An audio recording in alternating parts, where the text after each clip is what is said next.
उस बच्चे के साथ धोखा है, उन माँ बाप के साथ धोखा है। क्यों वो लोग पनप कैसे रहे हैं? अगर ये पढ़ने लिखने वाला होता तो ये 15 लाख देता। रिश्वत लेना भी पाप है और रिश्वत देना भी पाप है। कि जहाँ उसका सेंटर पड़ा होगा वहाँ आना जाना नजदीक किसी का नहीं था, सेंटर ठीक ठाक दूरी पे थे। धारा 163 लगी है कि उधर। हेलो दोस्तों, नमस्कार। और जो आज का वीडियो है वो आप समझ ही रहे हैं कि कल से जो है पूरे उत्तराखंड में ही हल्ला मचा हुआ है पेपर को लेके। पेपर इंसाफ का भी था। सबसे पहले तो देखते हैं पेपर देता कौन है। जो सरकारी नौकरी के पेपर हैं, कॉम्पिटिटिव एग्जाम के जो चल रहे हैं, मतलब पेपर जो दे रहा है जो बच्चा, वो है कौन? क्या वो अमीरों के बच्चे हैं? कौन है वो लड़के?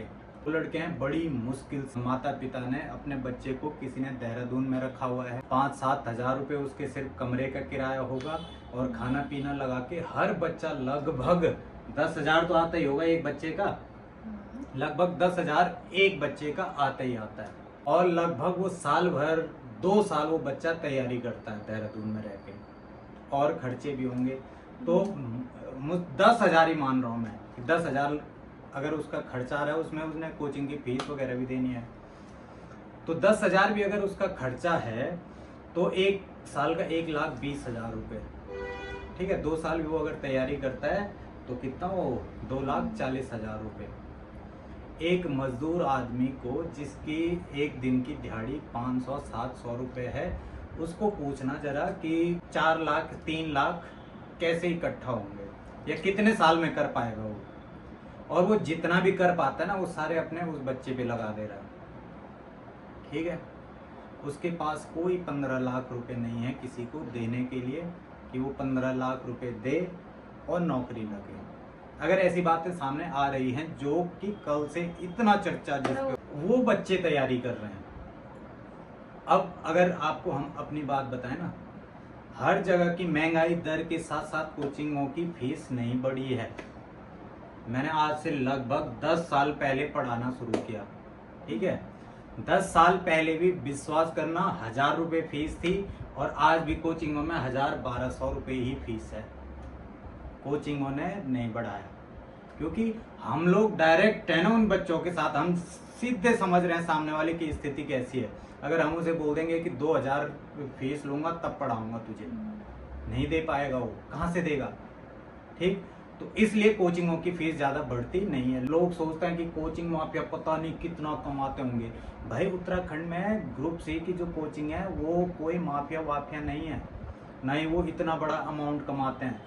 उन बेचारों पे तो जब वैकेंसी नहीं रहती ना, तो किराया देने की आफत आ जाती है कि कोचिंग का किराया कैसे दें। ठीक है, और किराया भी ऐसा तो है नहीं, कॉमर्शियल है तो किराया भी ठीक ठाक किराया रहता है। तो कोचिंग वाले माफिया न समझा उनको भी, हम खुद जुड़े हुए हैं तो हम हर बात की सच्चाई जानते हैं। तो बच्चे से हम लोगों का डायरेक्ट संबंध होता है, सीधे सीधे हम जानते हैं सामने वाले बच्चे की आर्थिक स्थिति कैसी है। 2 साल लगातार कोचिंग करके लाइब्रेरी में बैठ के वो बच्चा ध्यान से पूरा लगन से तैयारी करता है ना। उसे एक दिल के किसी न किसी कोने में उसके ये भी है कि मेरे माता पिता ने कैसे ये पैसे दिए होंगे। ठीक है, कैसे मेरे माता पिता चला रहे हैं घर को, क्योंकि सिर्फ अकेला मैं नहीं हूँ पढ़ने वाला, मेरा भाई भी है, मेरी बहन भी है। तो पिताजी ने सिर्फ मुझे ही नहीं देखना है, मेरे भाई को भी देखना है, मेरी बहन को भी देखना है। तो वो सोचता है कि जितनी जल्दी मैं अपने ढंग से मन लगा के तैयारी करूं और अपना कोई जॉब लेके निकल जाऊं। लेकिन ये सारी की सारी बातें तब धरी की धरी रह जाती हैं जब वो बच्चा पेपर से घर ही नहीं लौटा। घर नहीं लौटा था। मैं इसलिए जान रहा हूं क्योंकि मेरे घर में भी एक विद्यार्थी है। ठीक है, एक विद्यार्थी है, तो ये घर पहुंची नहीं थी तब तक इसका फोन आया मुझे, तो ये घर पहुंची नहीं थी। उस टाइम तक तो किसी को पता नहीं था, जब तक मैं फेसबुक चला ही रहा था तब तक मुझे भी सारे वो दिखे, वहाँ पोस्ट वगैरह डाल रखी थी लगभग सबने कि पेपर लीक हो गया है, पेपर के पेज बाहर आ गए हैं। कितनी गलत बात है ये, और कितना बड़ा धोखा है।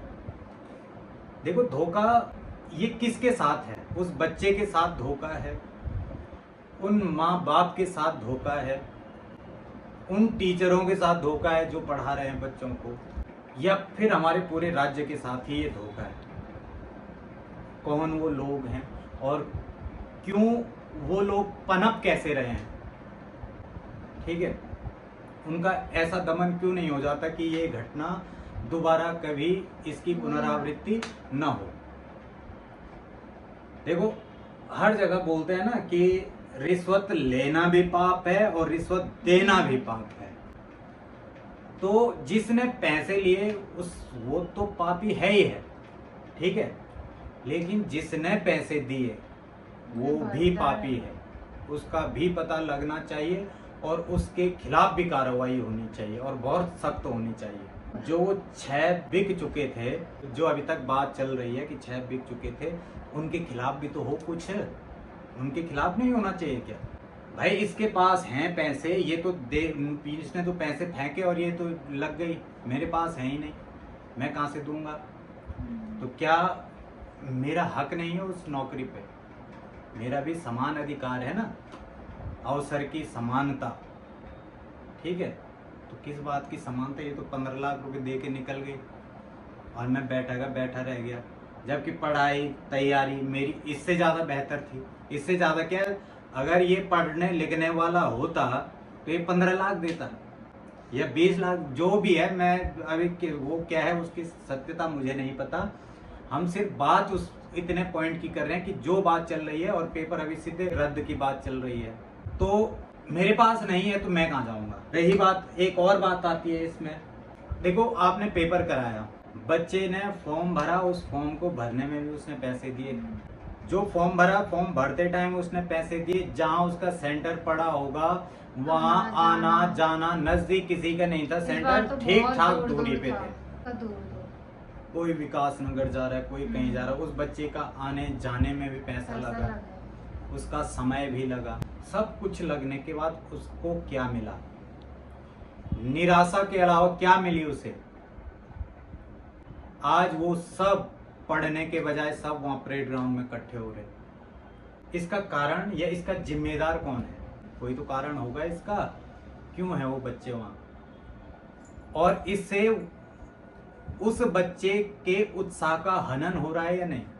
वो क्या तैयारी करेगा यार? हैं?